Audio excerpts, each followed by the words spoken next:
को झाड़ने के पश्चात साफ करके और प्रादेश मात्र यानी अंगूठा से लेकर के और एक हाथ जितनी लंबी 3 रेखाएं उसमें खींचेंगे जो दक्षिण से उत्तर की ओर जाएंगी। पहले पश्चिम से पूर्व की ओर एक रेखा दक्षिण दिशा से खींचेंगे, फिर दूसरी रेखा दक्षिण से उत्तर की ओर खींचेंगे। क्रम वही पश्चिम से पूर्व रहेगा और तीसरी रेखा वही पश्चिम से पूर्व में उत्तर दिशा की ओर खींचेंगे, यानी कि एक हाथ के बराबर प्रादेश मात्र। अब जो तीनों रेखाएं खींची हुई हैं, उन रेखाओं से अंगूठे और अनामिका उंगली के सहारे उसमें से थोड़ा सा मिट्टी उठाएंगे तीनों स्थानों में से और उस मिट्टी को लेकर के ईशान कोण की ओर छोड़ देंगे। उसके बाद जल छिड़क करके और उसके ऊपर हींग यानी कि ये जो या बम, ये अग्नि का बीज मंत्र है।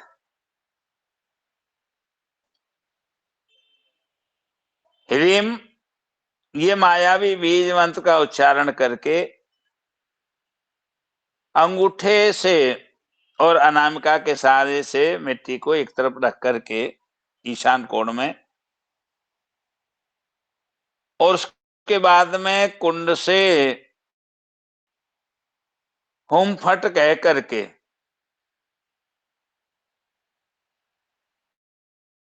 और अग्नि देवता की वहां पर स्थापना करेंगे।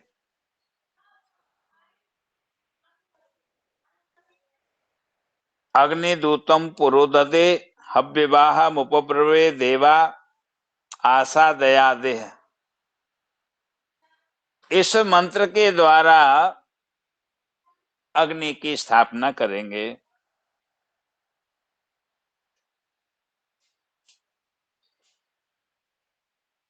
उसके बाद में तृण काष्ठ आदि के द्वारा उस अग्नि को ऊपर रख करके अग्नि को प्रज्वलित करेंगे और प्रज्वलित करने के बाद अग्नि के मुख का ध्यान करेंगे। ओम चत्वारि श्रृंगा त्रियो अस्य पादा द्वे शीर्षे सप्त हस्तासो अस्य त्रिधा बद्धो ब्रखवो रोरवीति।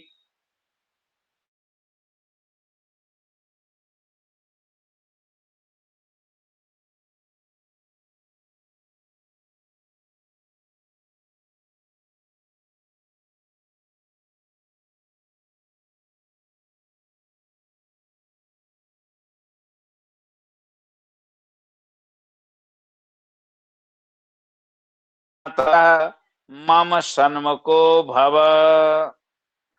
इस तरह वरदा नाम की अग्नि की वहां पर प्रतिष्ठा करके ओम भूर्भुवस्वः अग्नये नमः, इस प्रकार अग्नि के बाहर पंचोपचार पूजा करेंगे। और पंचोपचार पूजा करने के बाद में अग्निदेव की प्रार्थना करेंगे। ओम अग्निम प्रज्वलतम वंदे जात वेदम हुताशनम हिरण्यवर्णम अमलम समृद्धम विश्वतो मुखम। उसके बाद पुष्पमाला चंदन तांबुल आदि हाथ में लेकर के और जो उस यज्ञ का संकल्प करेंगे। ओम अद्यत्यादि देश कालो संकीर्तम कर्तव्य अमुख होम कर्मणि।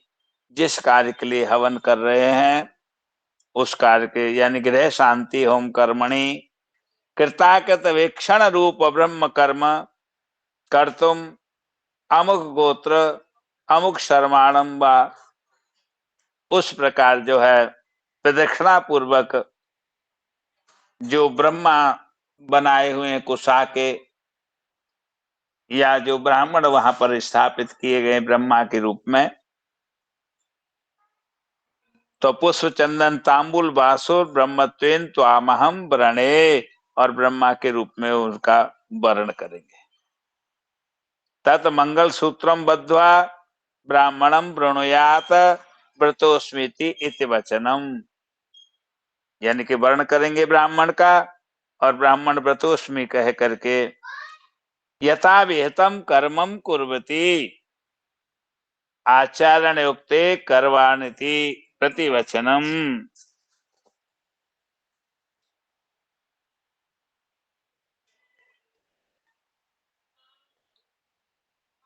उसके बाद अग्नि दक्षिणता परिस्तरण भूमि परित्यज्य ब्रह्मोपसार्थम शुद्धमासनम दत्वा, ब्रह्मा जी के लिए शुद्ध आसन देंगे अग्नि के दक्षिण भाग में।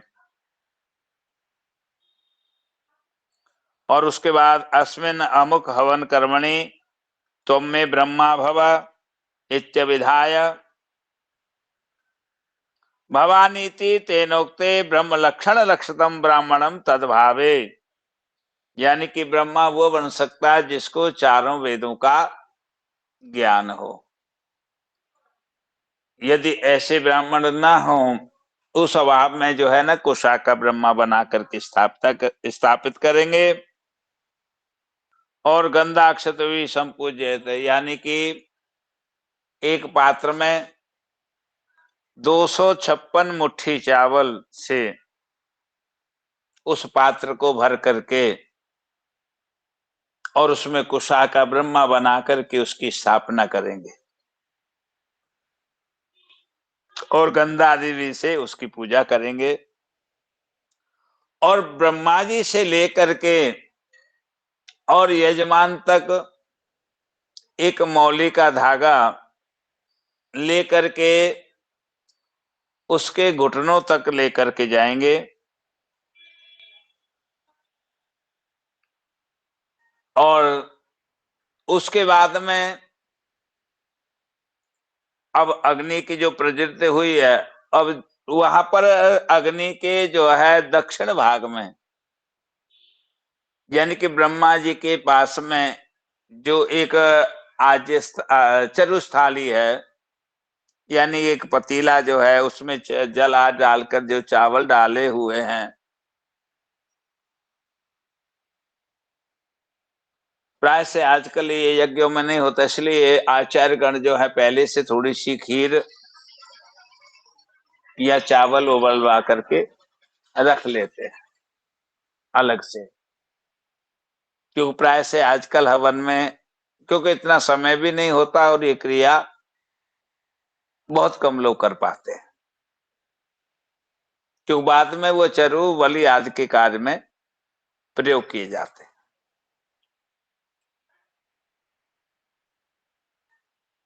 तो उसके बाद जो यजमान है, जो 3 समुदाय मिला करके जो मौली से बांध करके रखी हुई है,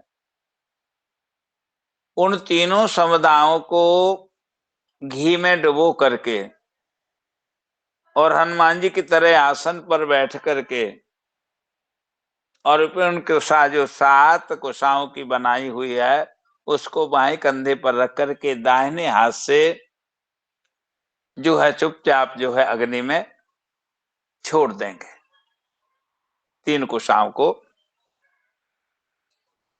और 3 कुशाओं को छोड़ने के बाद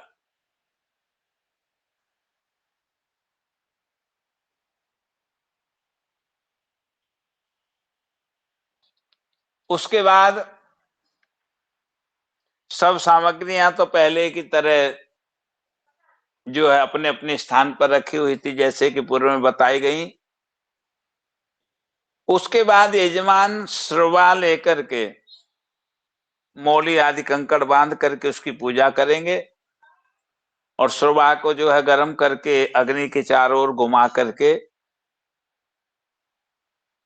और अग्नि के उत्तर भाग में जो प्रणीता पात्र और प्रोक्षणी पात्र, प्रणीता पात्र तो जो है उत्तर की ओर रखा हुआ है, और प्रोक्षणी पात्र यजमान के पास में रखा होता है। तो उस जल को, जो घी है, अग्नि में डालने के पश्चात एक बूंद जो है प्रोक्षणी पात्र में छोड़ते हुए जाएं। तो सर्वप्रथम ओम प्रजापते स्वाहा, यह मंत्र मन में ही बोलना चाहिए। मनसः इदम प्रजापते इदं न मम, यानी पहली आहुति ओम प्रजापते स्वाहा बोल करके मन से, और जो है उसको प्रोक्षण पात्र में उस घी का लौटते समय थोड़ा सा त्याग करेंगे, यानी छोड़ देंगे। उसके बाद में अग्नि के दक्षिण भाग में ओम अग्नये स्वाहा इदम अग्नये इदं न मम, इसके बाद में लौटते समय एक बूंद उस जल में गिराएंगे प्रोक्षण पात्र में। उसके बाद ओम सोमाय स्वाहा इदम सोमाय इदं न मम, फिर उसको छोड़ देंगे इत्यादि भागो। ओम भू स्वाहा इदम अग्नये इदं न मम, ओम भुवः स्वाहा इदम वायवे इदं न मम, ओम स्व स्वाहा इदम सूर्याय इदं न मम, एता महाव्याहृतय आहुति। उसके बाद में आचार यथा बाण प्रहरणम कवचम बारकम भवेत तद्वदेवो घातानाम शांतिर्भवति वारिका, शांतिरस्तु पुष्टिरस्तु यत् पापम रोगम अकल्याणम तद्दूरे प्रतिहतमस्तु द्विपदे चतुष्पदे सुशांतिर्भवतु इति पठित्वा, ऐसा पढ़ करके जो है जल के द्वारा यजमान के ऊपर में अभिषेक करेंगे। इसके बाद में बोले हवन प्रारंभ हो जाएगा, और सर्वप्रथम जो है, जो हवन में नवग्रहों की आहुति दी जाएगी, क्योंकि नवग्रहों के पूजन के पश्चात कहीं कहीं यज्ञों में, अब ये प्रजापति स्व इंद्राय स्व इत्यादि करने के बाद में नवग्रह पूजन होता है, और नवग्रह पूजन करने के बाद तुरंत बाद नवग्रहों को आहुति प्रदान की जाती है। दोनों ही विधान मिलते हैं। अब नवग्रहों की अलग अलग आहुतियां अलग अलग जो है संविधाओं के द्वारा होती हैं। जैसे अर्क के द्वारा भगवान सूर्य की, पलाश के द्वारा चंद्रमा की, खादिरम के द्वारा मंगल की, अपामार्ग के द्वारा बुध की, पीपल के द्वारा बृहस्पति की, गूलर के द्वारा शुक्र की, शमी के द्वारा शनि की, दुर्वा के द्वारा राहु की, और कुशा के द्वारा केतु के लिए आहुति प्रदान की जाती है। यानी आक यानी मदार, पलाश, खैर, अपामार्ग यानी कि चिचरा, पीपल, गूलर, शमी, दूब और कुशा, ये सभी क्रम से जो है 9 समुदाय बताई गई। नवग्रहों को आहुति देने के बाद में आदि देवता, प्रत्यादि देवता, पंचलोकपाल, 10 दिग्पाल, और जिन देवताओं का पूजन किया है, यानी ब्रह्मा, विष्णु, शिव, लक्ष्मी, सरस्वती, दुर्गा, क्षेत्रपाल, भूतेव्य, वास्तुस्पते, विश्वकर्मण इत्यादि, इन सभी देवताओं को क्रम से, जिनको हमने पूजन में, जिन मंत्रों को पूर्व में हमने देख लिया, जिन जिन देवताओं का आवाहन किया, जिन देवताओं का पूजन किया, उन सभी देवताओं को क्रमवार में आहुति सामग्री के साथ प्रदान की जाएंगी।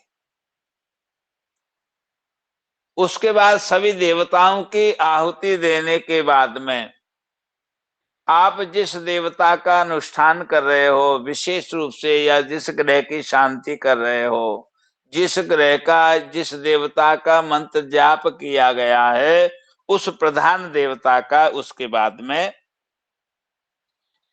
हवन किया जाएगा। और हवन करने के बाद जब हवन पूर्ण हो जाएगा,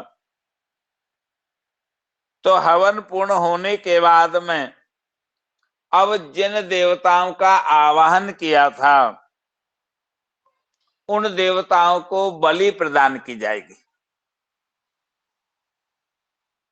अर्थात जल अक्षत हाथ में लेकर के ओम तत्सत अमुक गोत्र अमुक शर्माहम वर्माहम गुप्तोहम कृतस्य कर्मणा सांगता सिद्ध्यर्थम 10 दिक्पाल पूर्वकम आदित्यादि ग्रह मंडल स्थापित देवताभ्यो बलिदानंच करिष्ये।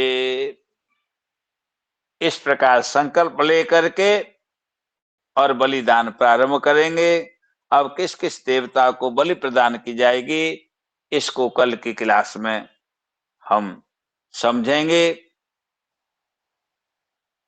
आज से संबंधित कोई प्रश्न है तो आप लोग कल करें, क्योंकि दूसरी क्लास का समय हो चुका है और गुरुजी आने वाले, तो सर्वप्रथम मैं आप लोगों के प्रश्न लिए जाएंगे।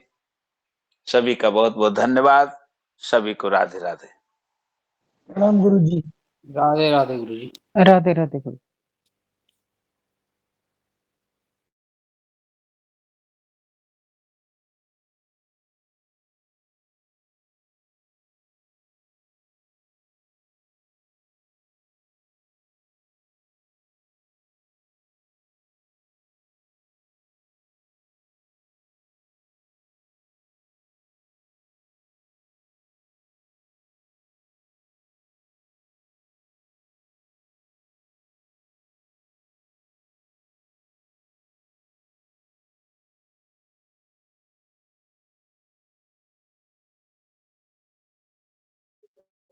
ये पीडीएफ ग्रुप में डाल दिए हैं, आप लोग देख लीजिएगा प्लीज।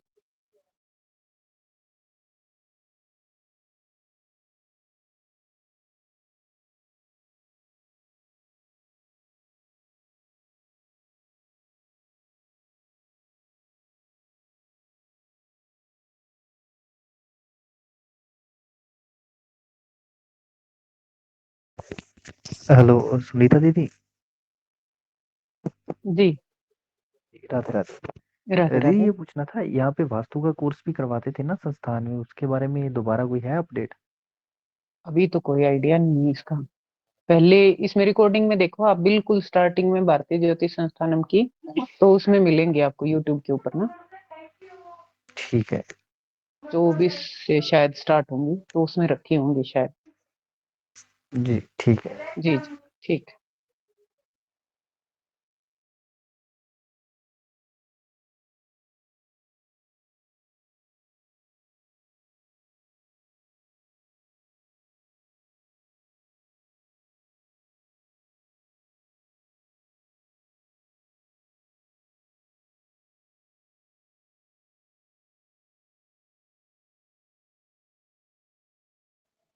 भैया थोड़ा ना किसको बता दीजिए, कोई बता पाए तो। ग्रह को अस्त होना थोड़ा कम समझ में आया था। ऋषभ जी। जी भैया प्रणाम भैया। प्रणाम प्रणाम। ग्रह अस्त तब होते हैं जब एक भाव में सूर्य है, उसी के अंदर ही कोई ग्रह आ जाए और सूर्य के साथ आ जाए नहीं, तो। ऐसे जैसे चंद्रमा मेरे पास नहीं आता है। या सुनिए सूर्य के सुनिए। चंद्रमा। हाँ हाँ वही वही। मान लीजिए सूर्य बैठा है लगन में पहले भाव में, ठीक है। जी और वो है लेट से कि 15 डिग्री का है सूर्य। जी जी जी। अब चंद्रमा 15 की जो, तो कुछ 15 चल चुका है। सुनिए, हाँ हाँ सुनिए, वो 15 अंश का है। अब मान लीजिए उसी हाँ, के अंदर ही पहले भाव में ही उसके साथ चंद्र बैठ गया। चंद्रमा जी मान जी लीजिए 16 अंश का है। अब 15 और 16 के बीच डिफरेंस क्या हुआ? सिर्फ 1 अंश का। जी तो एक चंद्रमा अंश अस्त चंद्रमा हो गया। 15 अंश चंद्र तक चंद्रमा अस्त्र। 15 अंश का सूर्य, 16 अंश का चंद्रमा एक ही भाव में अगर बैठ गए तो दोनों जी के अंशों का जो डिफरेंस है वो 1 अंश होगा। जी जी ऐसा तो भी हम कह सकते हैं कि चंद्रमा 15 अंश तक कोई फल नहीं देगा, फिर उसके बाद 16वें अंश में थोड़ा बहुत फल देगा। वो तो हर चीज के लिए अलग अलग हो जाएगा। अब ऐसी केस में अगर मंगल बैठा होता तो फिर हम मंगल को ऐसे नहीं कह सकेंगे। मंगल 17 अंश है, मतलब चंद्रमा जी 15 जी जी। अंश है। अब चढ़ने के बाद बात जब यह है, चंद्र 15 + 12 कितने हुए? 27। जी ठीक है। और 15 - 12 हुए 3। यानी कि अगर जी उसी भाव के अंदर अगर चंद्रमा 0 से 3 अंश के बीच है, या 27 से, सॉरी, 0 से 3 अंश के बीच है और 27 से 30, तो वो सूर्य से 12 अंश की दूरी पे होगा। मतलब कि वो फिर अस्त नहीं होगा, वरना उसके 12 अंश के अंदर अंदर चाहे आगे या पीछे एक भाव में वो अस्त हो जाएगा। अस्त माने कि सूर्य की गर्मी की ऐसे वजह भी से जल गया ग्रह। अब जला हुआ ग्रह हमें ज्यादा जी फल नहीं दे पाएगा। जी। तो ऐसे भी होता है जैसे सूर्य मंगल का जैसे बताइए ना आप, मंगल 17 अंश है अब और चंद्रमा 15। तो चंद्रमा सूर्य मान 15 लीजिए। अंश, जी। सूर्य 15 अंश है और मंगल 17 अंश है। अब इसको कैसे देखेंगे, कैसे जोड़ेंगे सूर्य तो क्या 15 अंश ज्यादा हो है, जाएगा। मंगल 17 अंश। अब आपको जी 17 अंश सिर्फ वो नहीं देखना, आपको ये देखना है दोनों के अंदर अंतर क्या है। अब 17-15 का अंतर क्या है? 2 अंश का। तो 2 अंश के भीतर जी तो वो अस्त हो ही जाएगा। 17 अंश उसका मतलब ये है कि दोनों के अंदर जो डिफरेंस है, अंतर है, वो 17 होना चाहिए। अब सूर्य होता 1 अंश का, मंगल हो 19 जी अंश का, दोनों के अंदर अंतर जी कितना आ गया? 18 का। 17 से जी ज्यादा है तो वो अस्त नहीं होगा। अगर वही मान लीजिए सूर्य होता 1 अंश का और मंगल हो 15 अंश का, दोनों के अंदर 14 का डिफरेंस है, तो इस केस जी में मंगल फिर वहां अस्त माना जाएगा। मंगल मतलब कि 17 अंश से भीतर हो तो मतलब अस्त, और बाहर हो तो अस्त। हाँ हाँ हाँ, बिल्कुल। अरे भैया गुरु जी आगे आप लोग शांत रहे, है ना। जी जी जी सर्वेभ्यो प्रणाम, नमो नमः, सभी को राधे। प्रणाम गुरु जी। गुरुदेव प्रणाम। प्रणाम गुरु जी। हाँ, सभी को राधे राधे। और कैसे हैं आप लोग? बहुत बढ़िया गुरु जी, आप कैसे हैं? ठीक है गुरु जी, आप कैसे हैं? हम भी ठीक है बाबू।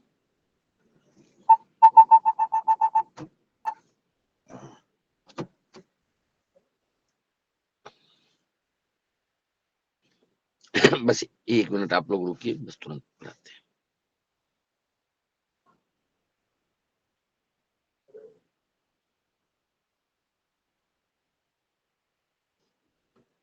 मेरी आवाज सुनाई? जी गुरु जी। चलिए, क्या पढ़ेंगे आज आप लोग?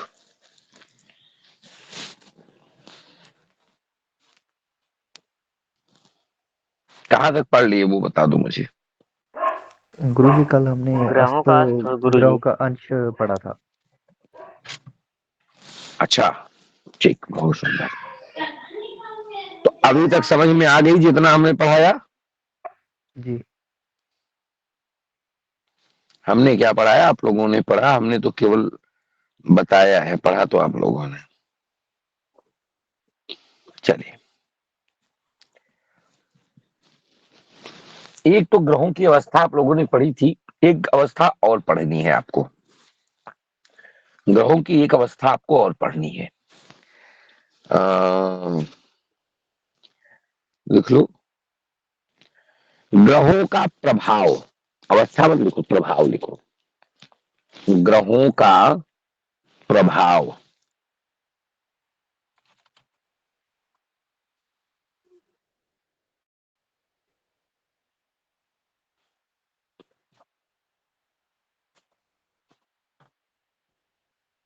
ग्रहों का प्रभाव।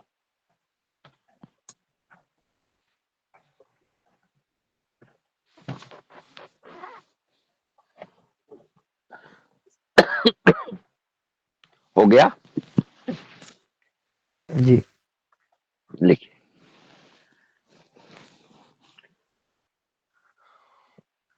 तीन अंश तक, गुरुजी आवाज कट हाँ, गई, गुरुजी। 3 के बाद क्या? 3 से 9 अंश तक, 3 अंश से 9 अंश तक ग्रह किशोर रहता है। एक तो उसकी अवस्था वो हमने नोट कराया था, जो वो तो उसकी पूर्ण अवस्था आपको बताया था, पूरी की पूरी अवस्था कि वो कैसा है।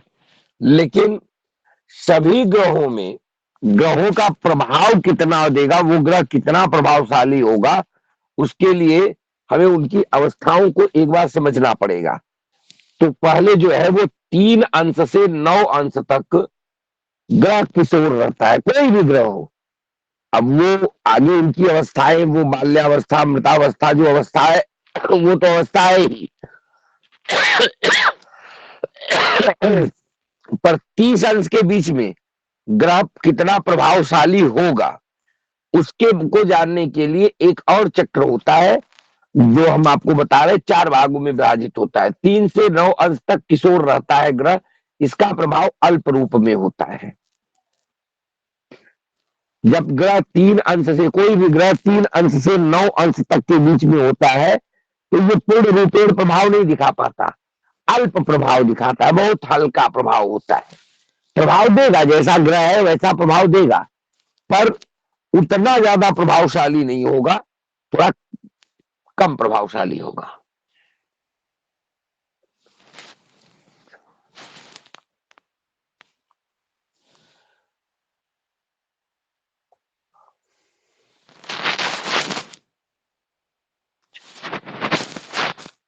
हो गया? हो गया? जी गुरुजी, जी गुरुजी। 10 अंश से 22 अंश तक युवावस्था, मतलब मजबूत रहता है ग्रह। 10 अंश से लेकर के 22 अंश तक मजबूत रहता है, इसका प्रभाव पूर्ण रूप में होता है।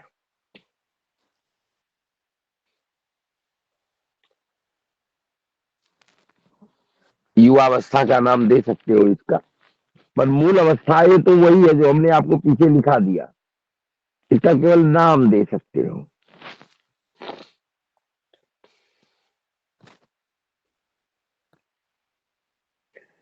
तेईस अंश से 28 अंश तक ग्रह का प्रभाव अल्प रूप में होता है। 23 अंश से 28 अंश तक ग्रह का प्रभाव अल्प रूप में होता है।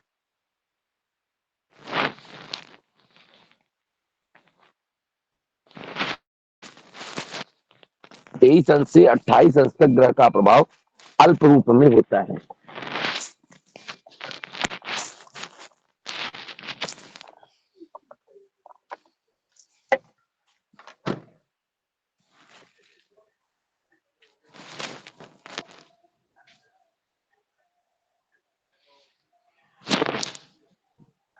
अट्ठाईस के बाद 2 अंश तक, 28 से 2 अंश तक, 2 क्या 3 अंश तक पूरा जाएगा ना, 3 अंश के अंदर तक, 28 से 3 अंश तक ग्रहों का प्रभाव न के बराबर होता है। 28 अंश से 3 अंश तक ग्रहों का प्रभाव न के बराबर होता है।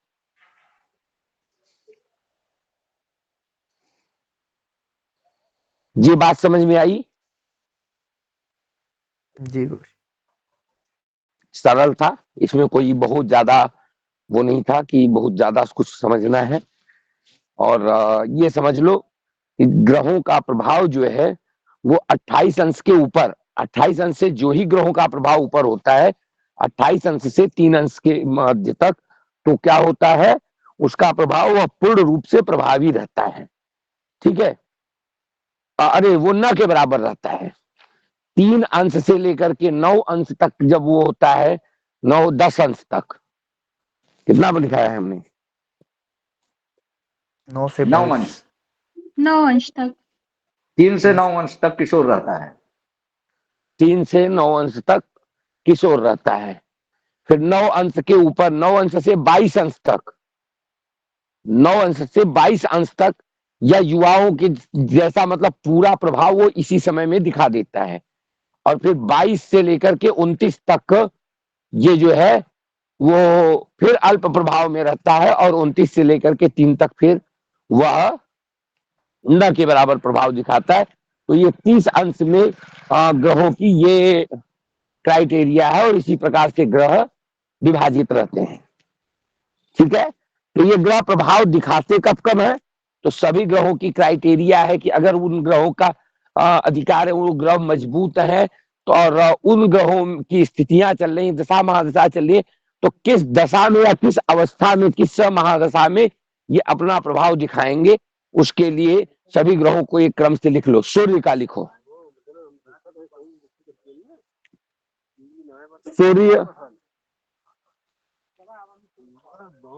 सूर्य 22 से 24 वर्ष, 22 से 24 वर्ष के बीच में अपना पूर्ण प्रभाव दिखाता है।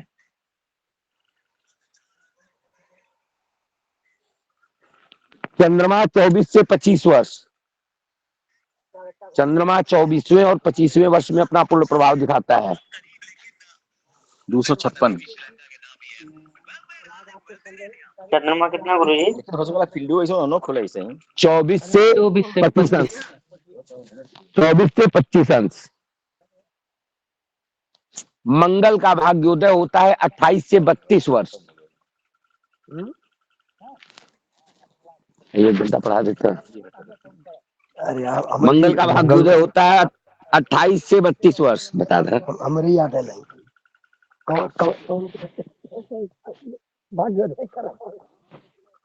बुध 32 से 36 वर्ष।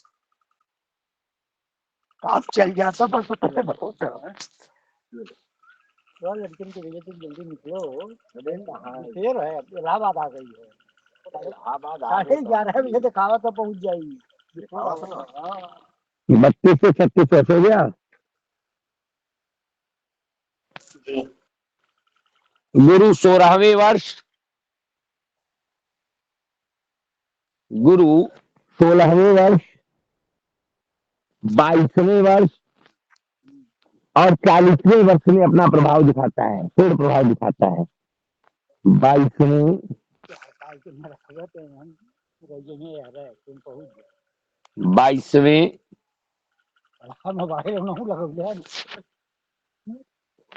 16वें, 22वें और 40वें वर्ष में गुरु अपना प्रभाव दिखाता है। 48 नहीं है गुरुजी, 40 है ना? हाँ 40। नहीं जानता।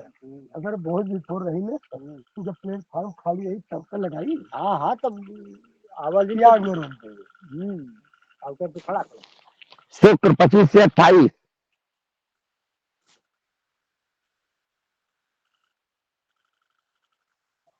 256 बन गया। अब वो एक तरफा मैच हो गया, बेमजा हो गया मैच। अच्छा, एक तरफा देखे नहीं, उन्होंने बनाई नहीं पाई। अरे ओके, मत कम मत समझो। अरे कम नहीं समझे सही, लेकिन एक तरफा शनि 36 से 42 वर्ष,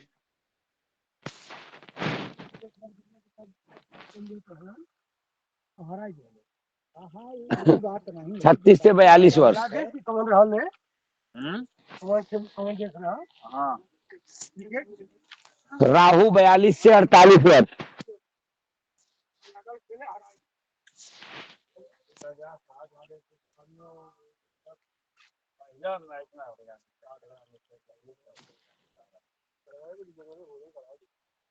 केतु 48 से 54 वर्ष की आयु में अपना विशेष प्रभाव दिखाते हैं।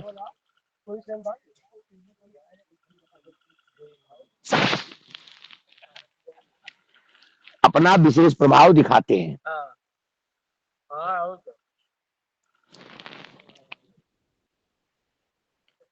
नहीं ठीक होता है।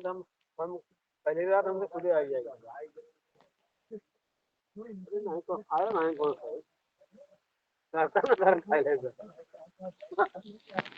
हाँ चलो थोड़ा फास्ट फास्ट लिखो।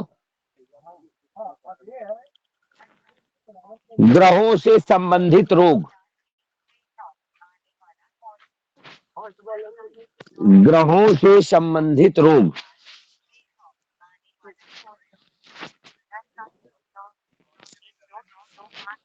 ग्रहों से संबंधित रोग, पहला ग्रह लिख लो सूर्य।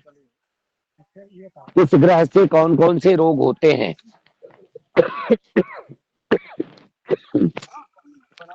सूर्य लिखो। सिर एवं दिमाग संबंधी रोग, सिर एवं दिमाग संबंधी रोग,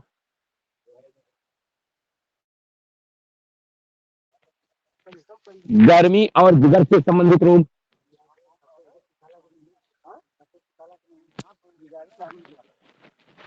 गर्मी और जिगर, जिगर, जिगर क्या कहेंगे? जिगर को अंग्रेजी में क्या लीवर, कहेंगे? लीवर।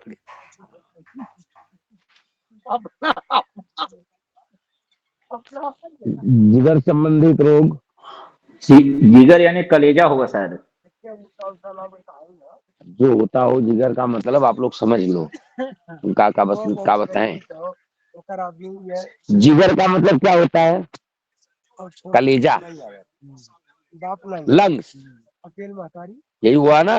वो तो फेफड़े हुए गुरुजी, ये लीवर होगा। अच्छा, लीवर, हाँ ठीक है। मेरे घर आई, हाँ वो तो फेफड़ा ही होगा, ठीक है। अस्थि दुर्बलता, अस्थि दौर्बल्य, गठिया बतास के लाते तो भोजन बनाने में मिला या समय घर एक मंच सूर्य गड़बड़, अस्थि दौर्बल्य, अगर भाई सूर्य से संबंधित रोग। शांत रहिए थोड़ी देर, लगाओ, थोड़ी देर शांत रहिए आप लोग, अब उसे हम थोड़ा मिलवाए। थोड़ी देर शांत रहिए, बस 1 मिनट आप लोग चालू रखिए।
ये तो राधे राधे। हाँ चलो, कहाँ तक लिखिए? आनंद अस्थि दौर्बल्य, आनंद आ गया। अस्थि दौर्बल्य हो गया। हड्डी टूटना, भाई अस्थि दौर्बल्य और अस्थि टूटना दोनों एक ही चीज है। अस्थि माने हड्डी ही होता है, तो अस्थि दौर्बल्य और अस्थि का टूटना ये दोनों एक ही चीज है।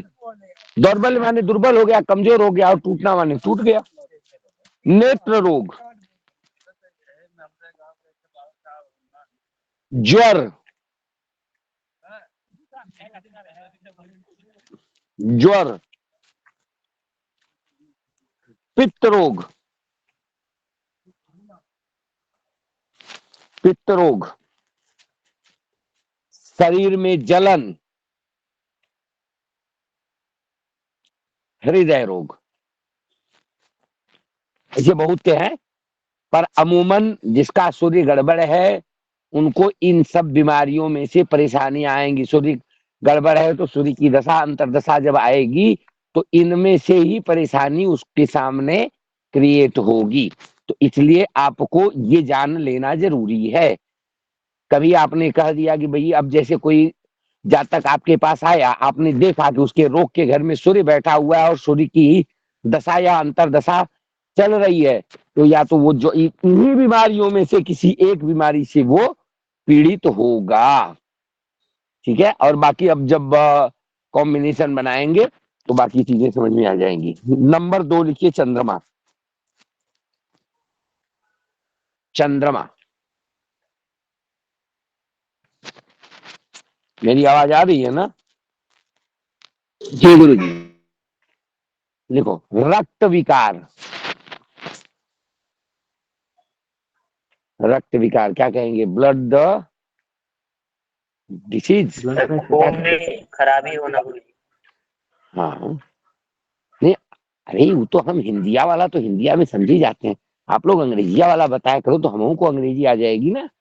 अंग्रेजी नहीं ब्लड, आती गुरुजी हमें। ब्लड के रिलेटेड कोई भी मतलब डिजीज कह सकते हैं, ब्लड हाँ, डिजीज। ब्लड रिलेटेड इश्यूज, यही होगा ना? हमको भी थोड़ा थोड़ा आ जाता है। जी जी। रक्त विकार। जलोदर, पेट में पानी का होना। उन्माद, उन्माद का क्या मतलब हुआ?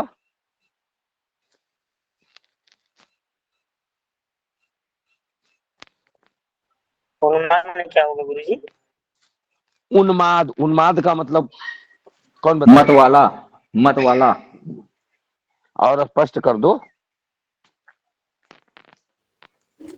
जिसका मन उसके बस में नहीं रहता, मन जिसका बहुत चंचल रहेगा वो उन्मादी व्यक्ति होगा गुरुजी। अत्यधिक उत्तेजना वाला, हाँ, पागलपन तक पहुंच जाए, उन्माद। एक तरह से समझ लो अब उसको क्या कहें, मतलब सन की टाइप का, यही होगा ना? बेकाबू मन वाला। हाँ,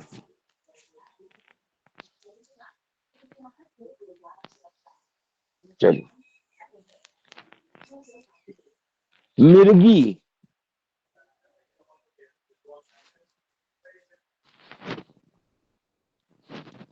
मिर्गी,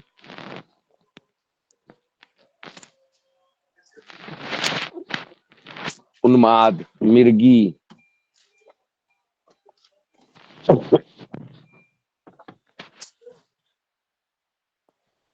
शीत ज्वर, ठंडी वाला बुखार। नींद के रोग,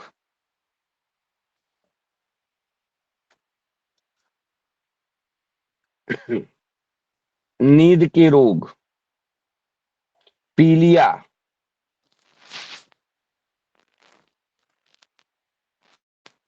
जल से भय, जल से भय, भाई हाँ, जल से परेशानी।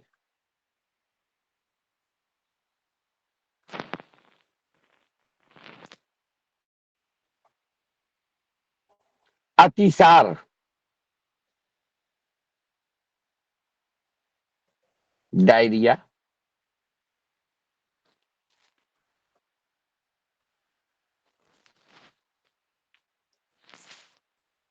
अतिसार, अतिसार जानते हैं ना?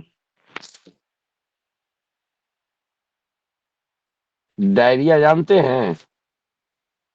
जी गुरुजी। पतला, पतला दस्त नहीं होना। गुरुजी। पेचिस पेचिस। पत, हाँ, पेचिस का पड़ना, पतला दस्त होना।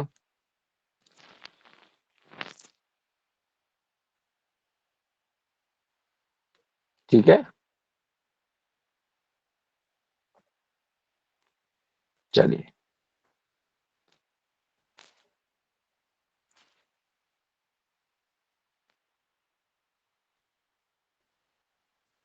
मंगल,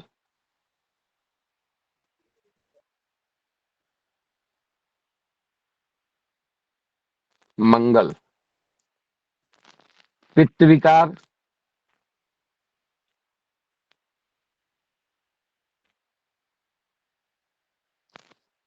पित्त विकार। जलना, गिरना,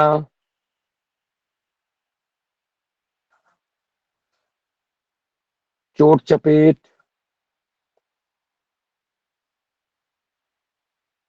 चोट चपेट, सिर में पीड़ा,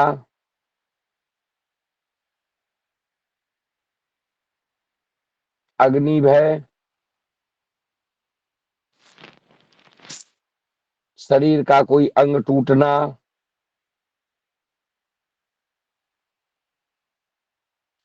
पेट में फोड़ा,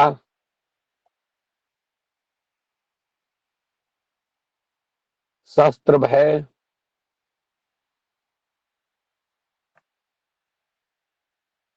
नेत्र रोग, गुप्त रोग, सूखा रोग इत्यादि।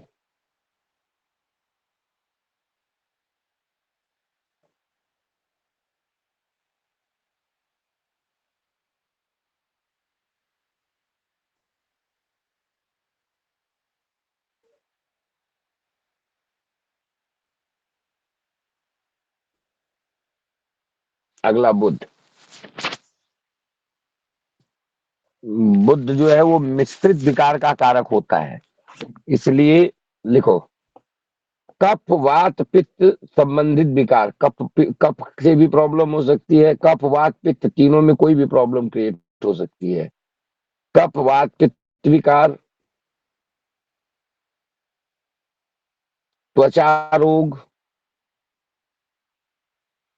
गले का रोग,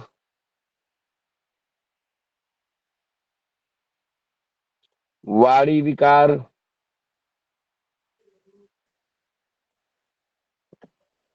बुद्धिहीनता,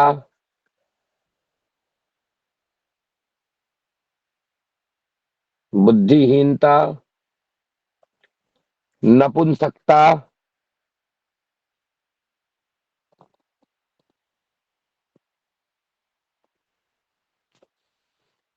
नपुंसकता,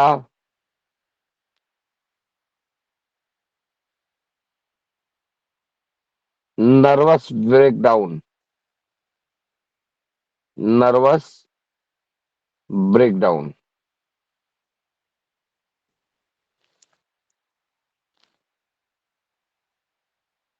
नर्वस ब्रेकडाउन का मतलब समझते हैं? जी, हाथ पांव एक हो जाना, एकदम घबरा जाना। हाँ, जी। एक ऐसी स्थिति नर्वस ब्रेकडाउन होता है, मतलब ऐसी स्थिति हो जाती है कि अत्यधिक मानसिक तनाव में या भावनात्मक दबाव के कारण जो उनकी दैनिक जीवन दैनिक गतिविधियों में वह कार्य करने में असमर्थ हो जाता है। ठीक है।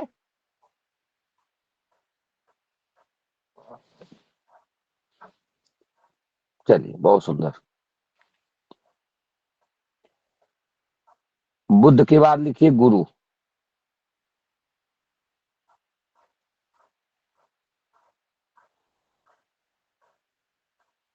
गुरु, कान के रोग, वायु व कफ विकार,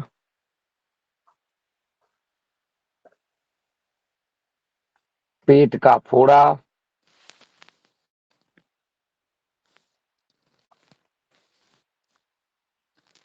स्थूलता, स्थूलता माने मोटापा, स्थूलता, दुर्बलता, एकदम पतलापन, दोनों भी। स्थूलता भी गुरु की देन है और दुर्बलता भी गुरु की ही देन है। कमर दर्द, कमर दर्द,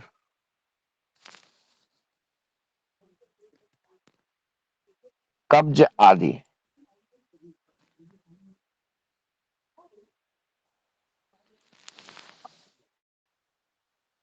कब्ज आदि।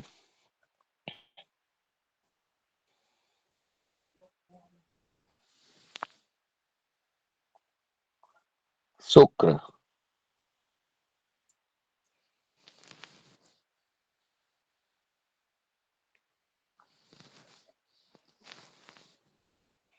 शुक्र, कफ व वात रोग,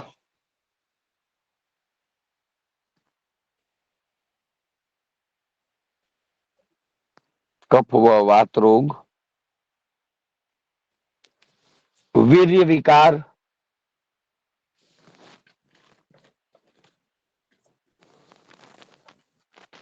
वीर्य विकार,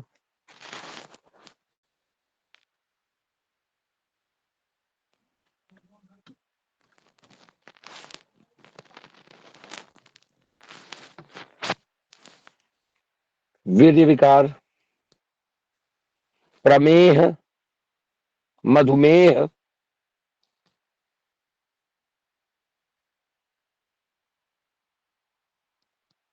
प्रमेह, मधुमेह,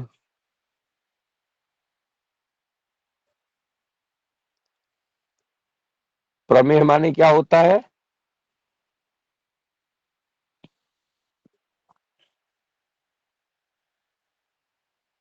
प्रमेह होता है मूत्र या पेशाब से संबंधित कोई रोग, बार बार पेशाब का आना, कुछ आजकल इसको और कोई नाम दिया जाता है। और मधुमेह होता है डायबिटीज।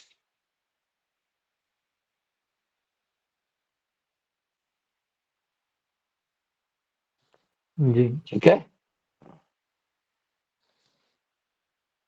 धातु क्षय, स्वप्न दोष इत्यादि। गुरुजी, स्वप्न दोष से पहले क्या बोला आपने? धातु से? धातु क्षय, स्वप्न दोष, दोनों सेम ही है मतलब? गुप्त रोग आदि।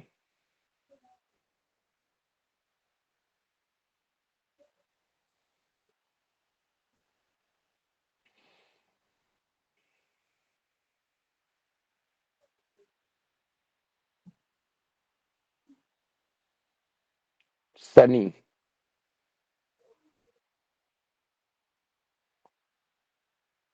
वात कफ विकार, वात कफ विकार, पैरों में दर्द, लड़खड़ाना,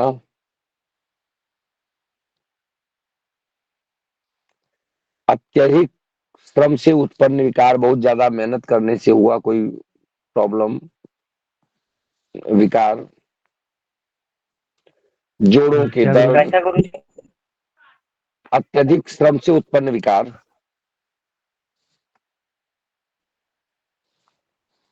अत्यधिक श्रम से उत्पन्न विकार, जोड़ों के दर्द,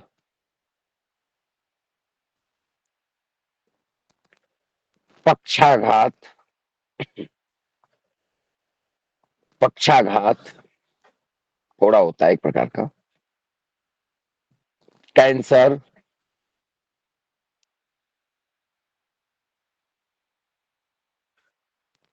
श्वास नली का विकार, श्वास नली का विकार,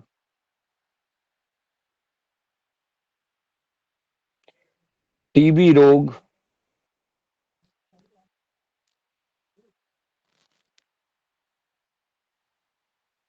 मानसिक चिंता आदि। मानसिक चिंता इत्यादि।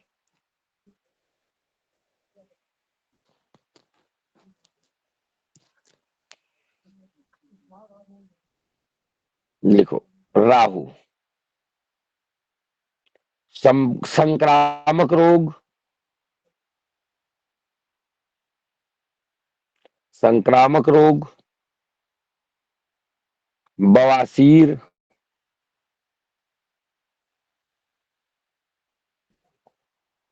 हाथों पैरों में सूजन,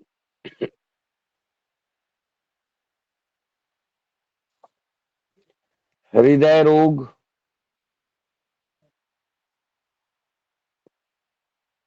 विष रोग,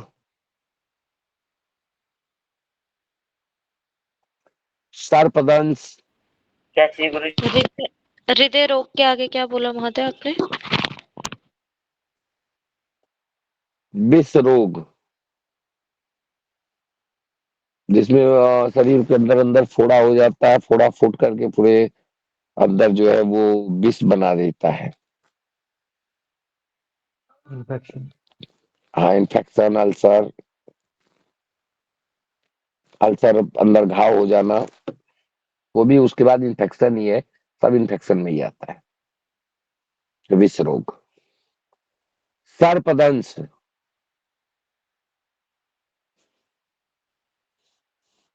कोढ़,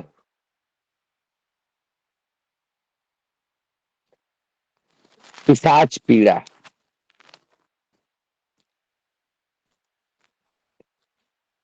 पिशाच पीड़ा माने वो खेलना, भूत प्रेत की छाया का असर होना।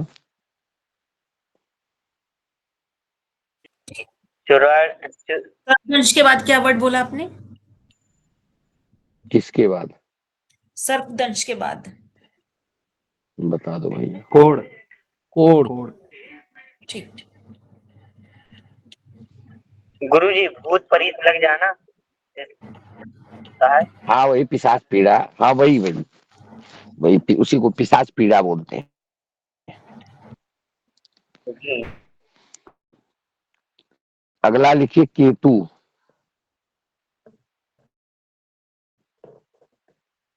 नेक्स्ट केतु।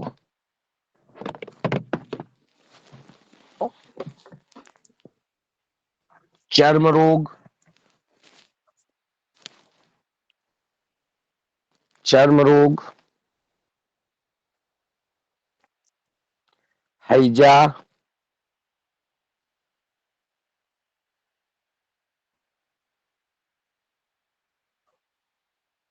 चेचक, चेचक और विष विकार इत्यादि।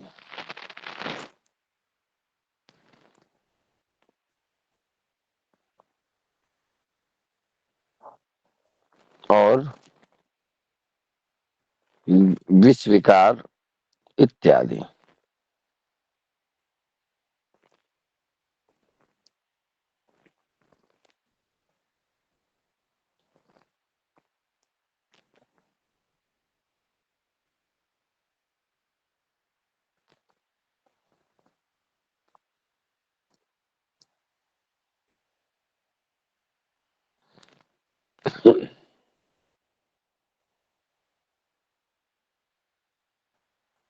हो गया जी। जी गुरु जी।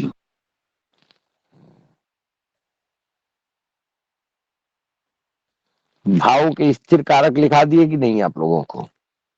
सूर्य लग्न का, धर्म और कर्म भाव का, चंद्रमा सुख भाव का, मंगल सहज भाव का, ये लिखा है कि नहीं? लिख लो। भाव के स्थिर कारक ग्रह नहीं गुरुदेव, अभी नहीं लिखा है। लिखो। भाव के स्थिर कारक ग्रह।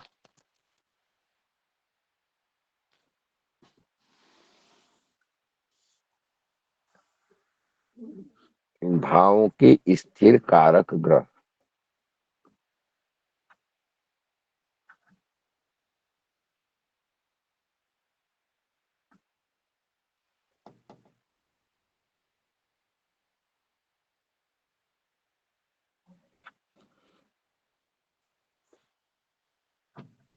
भाव के स्थिर कारक ग्रह। करवा दिए महोदय। अच्छा, क्या लिखा है? पढ़ो। प्रथम भाव का है कारक सूर्य, सूर्य और चंद्रमा। द्वितीय भाव का कारक ग्रह है बृहस्पति और बुध। वो तो ठीक है, ऐसे लिखो, नहीं इसको करा है लिखो। गुरुजी। नहीं वो ठीक है, नहीं करा। पर ऐसे लिखो, ऐसे लिखो। सूर्य तो उसके हम बोल रहे हैं उस वैसे लिखो, ग्रहों के अनुसार लिखो। वो तो भाव के अनुसार लिखा है हमने ना, ग्रहों के अनुसार लिख लो। सूर्य लग्न, धर्म और कर्म भाव का कारक होता है। सूर्य लग्न, धर्म और कर्म भाव, मतलब लग्न का, नवम भाव का और दसम भाव का कारक होता है। सूर्य लग्न, धर्म और कर्म भाव का कारक होता है। चंद्रमा सुख वाला